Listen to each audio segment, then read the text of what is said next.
Shpërthen virusi i rrezikshëm në Britani, mbyllen disa shkolla, bëhet thirrje për rikthimin e maskave.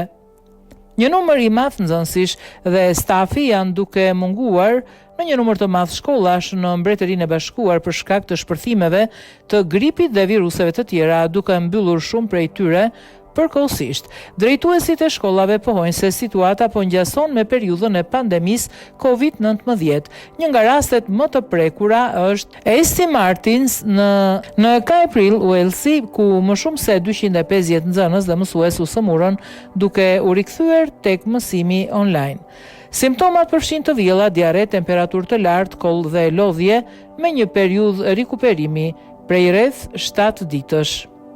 Daily Mail raporton se 170 nxënës munguan në një ditë për shkak të sëmundjeve të ndryshme. Shkollat britanike po përballen me një grip të veçantë i njohur si H3N2, super gripi që po përhapet më shpejt dhe shkakton simptoma më të rënda.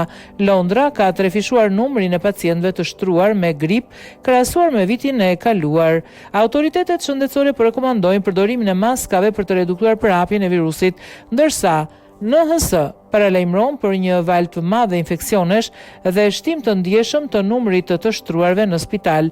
Gjithashtu rreth 100 pasagjerë dhe antar ekuipazhi të një anije janë prekur nga noroviruesi gjatë një udhëtimi nëpër botë. Kjo situatë po shkakton shqetësim të madh në Britani, ku autoritetet paralajmërojnë qytetarët të jenë të kujdesshëm dhe të qëndrojnë në shtëpi nëse shfaqin simptoma.